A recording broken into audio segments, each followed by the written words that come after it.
प्रियंका एक बहुत ही प्यारी और समझदार लड़की थी और अपने माता पिता के साथ रहा करती थी। लेकिन उसमें सिर्फ कमी थी तो एक चीज़ की, और वो था उसका सांवला रंग, जिसकी वजह से उसे लोग कम ही पसंद करते थे और उसके कुछ दोस्त भी नहीं थे। वो अपने पिता राजेश्वर और अपनी माँ शालिनी के साथ दिल्ली में रहा करती थी। उसके घर वाले अपनी इकलौती बेटी की शादी के लिए काफ़ी चिंता करते थे। प्रियंका के रिश्ते तो बहुत आते थे, लेकिन सभी उसके सांवले रंग की वजह से उसे नापसंद करके चले जाते थे। एक दिन प्रियंका की दोस्त अंजलि उसे अपने साथ पार्क में ले आती है और पार्क में अंजलि अपने दोस्त करण से प्रियंका की मुलाकात करवाती है। दोनों का एक दूसरे से इंट्रोडक्शन करवाती है और करण को प्रियंका पहली नज़र में ही भा जाती है।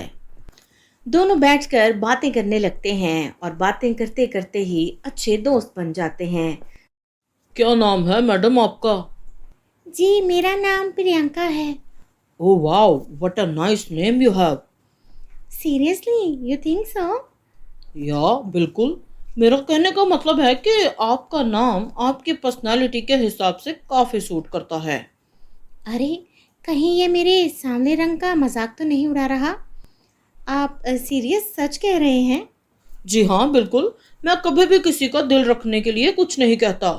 जो सच्चाई होती है वो ही बताता हूँ। इस तरह दोनों के बीच थोड़ी दोस्ती हो जाती है। बातों मुलाकातों का सिलसिला चल निकलता है। नंबर्स भी एक्सचेंज हो जाते हैं। दोनों कभी पार्क में मिलते तो कभी रेस्टोरेंट में। दोनों को एक दूसरे की कंपनी बहुत अच्छी लगती थी। प्रियंका करण को पसंद करने लगी थी और करण भी प्रियंका को अपनाना चाहता था। आप जानते हैं प्रियंका, मैं जिंदगी में जो चीज़ चाहता हूँ वो हासिल कर लेता हूँ, लेकिन पता नहीं क्यों आज मुझे बहुत डर लग रहा है। अगर मैंने इस चीज़ को खो दिया तो मैं क्या करूँगा?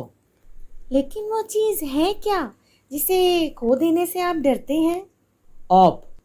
जी, मैं आपको बता नहीं सकता कि मैं आपको कितना ज़्यादा चाहने लगा हूँ। आप सच बोल रहे हैं ना?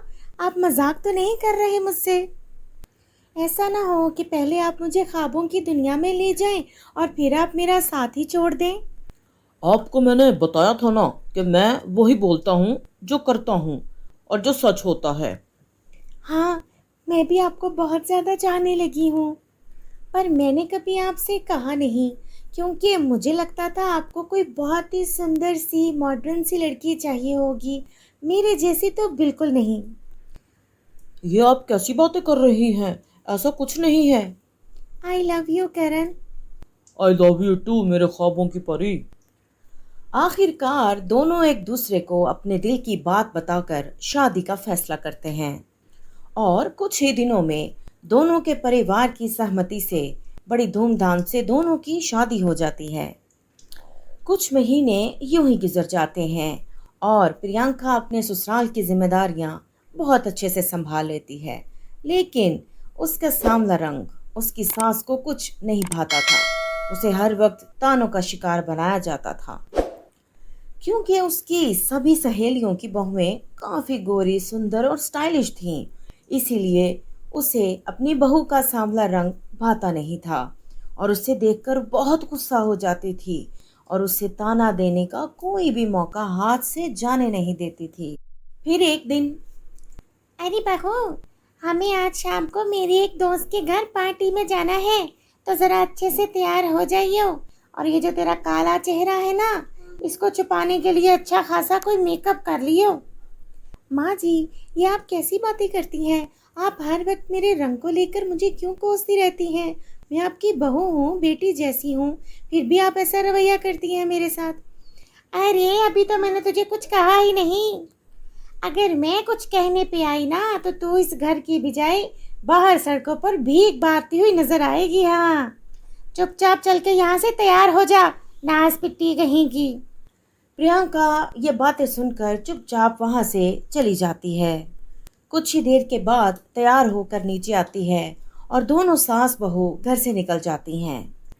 और कुछ ही देर में दोनों अपनी दोस्त पूजा के घर पहुंच जाती हैं और प्रियंका की सास अपनी दोस्त को कस के गले लगाती है। अरे कैसी बहन है तू? तो मेरा हाल ही नहीं पूछती, कभी हाल ही पूछ लिया कर। अरे क्या बताऊँ मैं तुझे, मैं तो घर के कामों में ही फंसी रहती हूँ, फुर्सत ही नहीं मिलती घर के कामों से। मैं तो घर की नौकरानी बन के रह गई हूँ। तू कहाँ अपनी सुना, अपनी बहू को नहीं लेकर आई क्या साथ?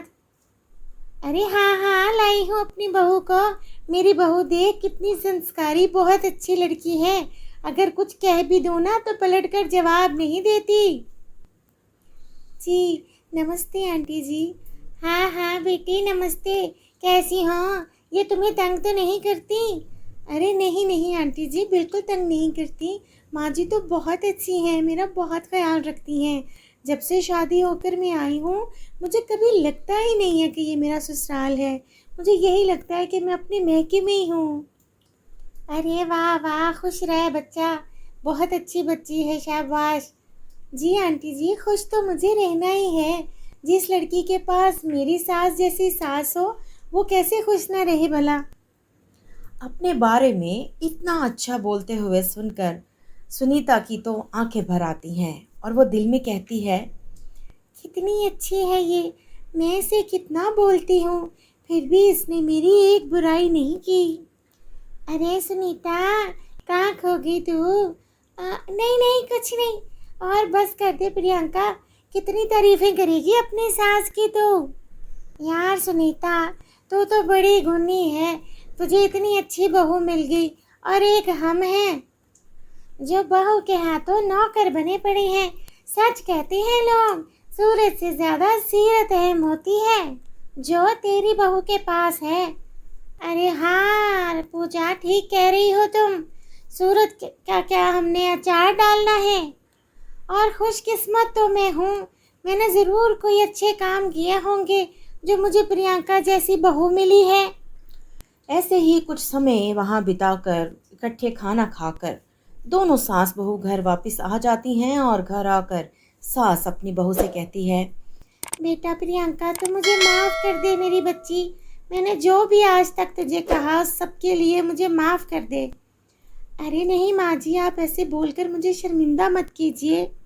और इतना कहकर प्रियंका अपनी सास को आगे बढ़कर गले लगा लेती है। लेकिन आज की इस सारी सूरत हाल के बाद ये सब सुनीता को अच्छे से समझ आ जाता है कि रंग रूप शक्ल सूरत तो मायने नहीं रखती, मायने रखता है तो इंसान का खूबसूरत दिल, इसके अलावा और कुछ नहीं। और उसके बाद दोनों सास बहू बहुत अच्छे से रहने लगती।